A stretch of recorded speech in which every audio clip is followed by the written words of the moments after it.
Alright guys, it's recording, 1, 2, 3. Okay. My name is Rob Ronaldo. I'm not the ones that follow me on the social media and YouTube and stuff like that. I'm not one of the most popular guys out there. I'm just a normal guy that works out every day, has a normal life, and just a coincidence to suffer a little bit of media attention more than average. Don't have a status of a pro star or a star of bodybuilding or like one of the superstar stages people might have in social media. I don't really have one of those, and I don't really fancy to have them. It's never been my thing. When I started bodybuilding, it's never been my thing to be a superstar, recognized as a superstar. I just wanted to do bodybuilding and get a good body. Everything started before even after Facebook. By the way, cooking my breakfast right now, which is consisting of a pancake, a protein pancake. It's a very common pancake from the bodybuilding world. I think there's many thousands of guys out there that does exactly the same as I do in the morning. Just get your eggs, your hot meal, your protein all together and blend it, then just use your fried pan and just make it out as a pancake. Easy, quickest way to get all in once, So just try to eat separate. Sometimes it's kind of hard to eat separate, like 10 egg whites and your hot meal and drink a protein shake. It's just like, not everyone is like Ronnie Coleman, right? Okay. The reason I started making videos again, because I used to do in the past, my videos used to reach quite a lot of views, So it used to be pretty successful in the videos. Just make me happy because everything was just about sharing my knowledge with other people, and I think people like my videos and stuff. And then I stopped, absolutely stopped about 3-4 years ago. I probably stopped. The reason I stopped is because there's so many people doing videos as well. Try to get the publicity out there. I don't judge anyone. Anyone does whatever he wants. But I just got many people start doing exactly the same, and I didn't feel that. I'm not the sort of guy. I'm not like a follower. I'm more like a leader. So I just stopped making my own videos because I felt it was a little bit just following what everyone does. It's not really my type of thing, And but the thing is, like, I went on my social media the other day, especially on my Facebook, and I've realized that I have roughly about 700 messages unread, which is like a reasonable number for someone that is not even an IFBB pro, or I'm a pro bodybuilder from a different federation, but I achieved quite a high level of competing internationally and stuff like that. But I don't share that big status like some IFBB pros do. So having 700 messages on my Facebook unread that I haven't even opened yet, I think it was tremendous. I think it's something like unrealistic. But I thought to myself, okay, what it feel? I know what it feel. I'm never going to be able to answer those 700 messages anyway. So, but I know what it feels to message someone that you look up to, and that person not answering. And it happened to me before. I looked up this bodybuilder, this person that really inspired me in the past, and never got a reply from that person, and it's a little bit devastating and disappointing at the beginning. I had the experience, and because of that, I could not really follow that person as close as I used to anymore, because I was so disappointed. Never got a reply back from the person I used to really look up. I know it's hard for them, so some people to get it back, and because they have so many thousands or millions of followers, and they can't reply to anyone. But you always thinking, oh well, I'm different from anybody else, so I hope he replies to my message because I really like this guy, and I follow this guy, and I follow that person, and I'll be so grateful if you reply to my message. Obviously that was many years ago when I did that, yeah, it's so thinking about my own case and scenario, and I'm thinking, okay, I'll do all these people that messaged me in the past for the last few years, and I never got back to them. It's been playing in my mind for the last few weeks, and I'm thinking, even yesterday I replied to a message in question of seconds on my Instagram, and that person said to me, "I never thought you would reply."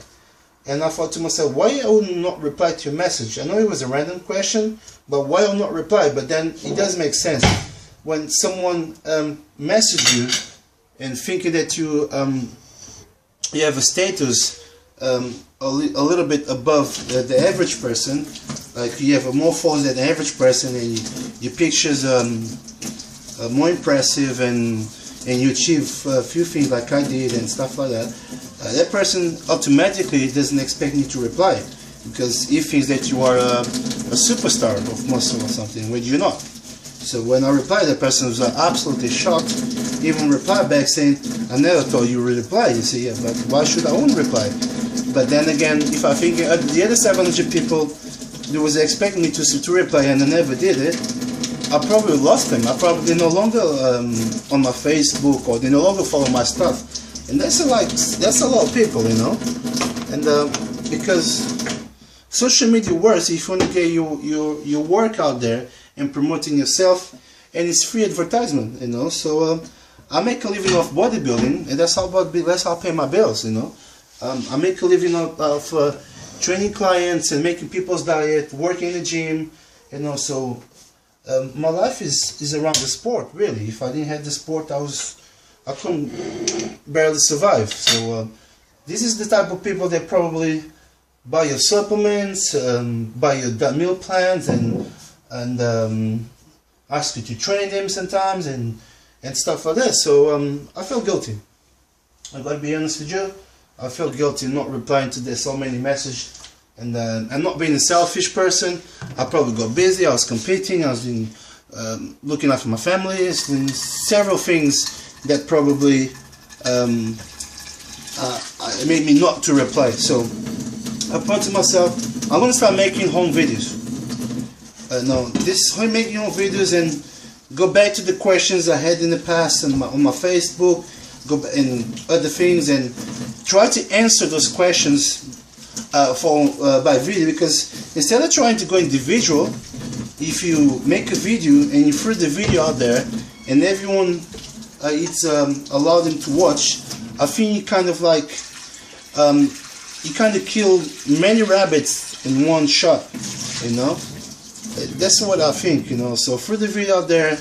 We never know how much people watch the video, but hopefully it will reach the person that messaged you, and some other people that probably had the same type of questions, and we just started from there. And I did ask opinion about some close friends about making home videos like I used to do in the past, and they're all very supportive. They all said, "Rob, you wise guy, you're very qualified bodybuilder. You have many courses and diplomas about nutrition, and you won many contests, and people obviously would like to hear what you got to say.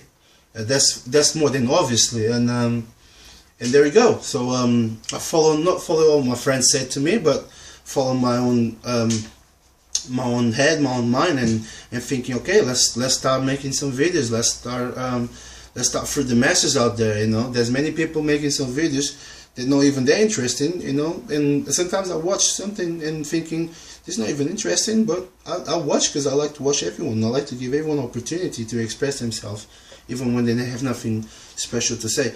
But even that, I do think everyone else around in the world has something to say special. You can learn something with everyone. Might be not the case sometimes, but that person has. I do believe that everyone has something interesting to share and to teach. You know. So if you think the other way around, it's your way of thinking. My way of thinking is this way. I love to give everyone an opportunity. You know. And I'm starting this video explaining. How did I become from nothing to something bodybuilding? So I became nothing to something bodybuilding. Very simple. I was working in the gym, and you know the gym have the work experience and stuff. And I met this kid, was only 15 year old years at the time. He worked in the gym for a few weeks as a work experience from school. Then he decided to join the gym after that. Then he was in the gym for a few years. Then when you reach 18, it disappear. You know, it gone somewhere to study somewhere. Anyway, he came back by the age of 22, 21, 22, something like that. He was still very young. Okay, he came back in the gym. You lost all the muscle you gained so far. I did ask him the reason why he lost all the muscle.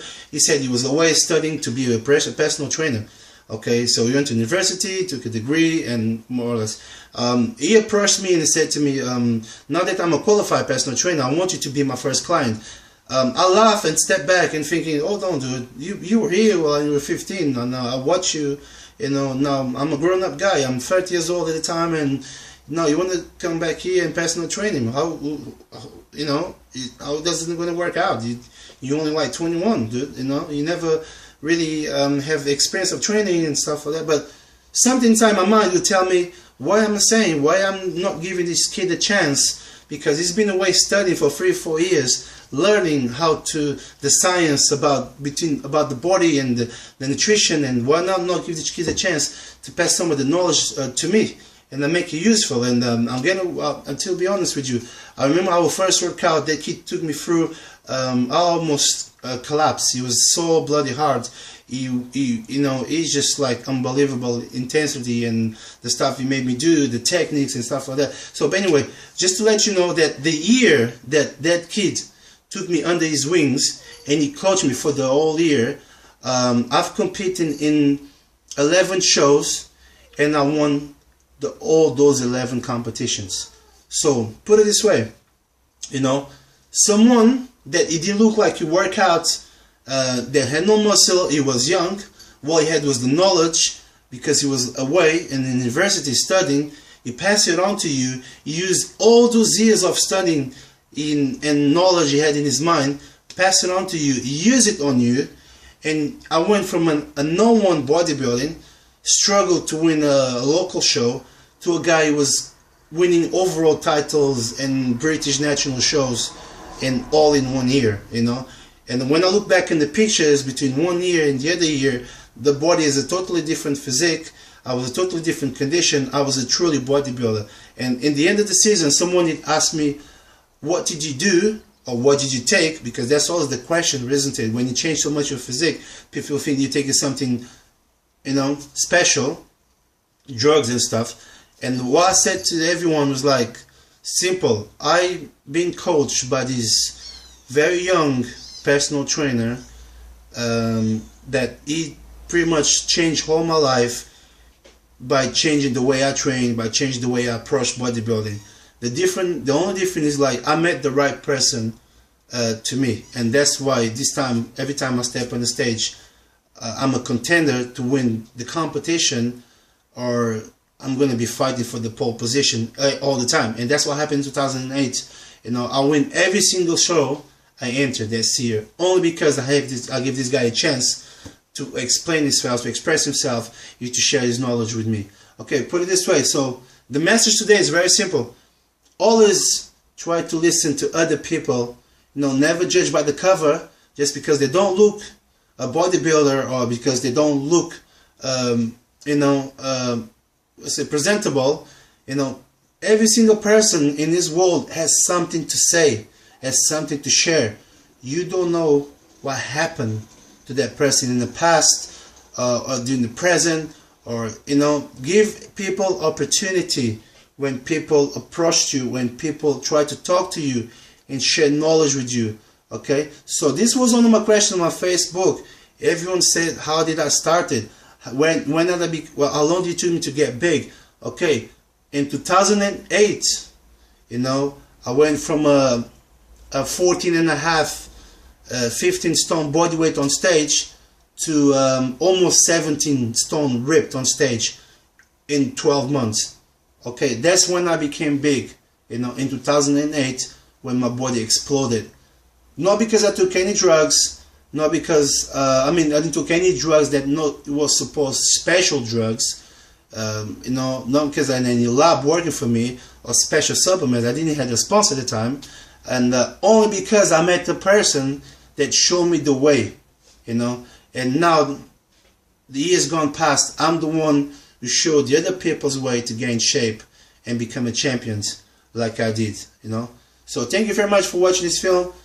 this video, and I hope we catch up more time soon, make a few more videos.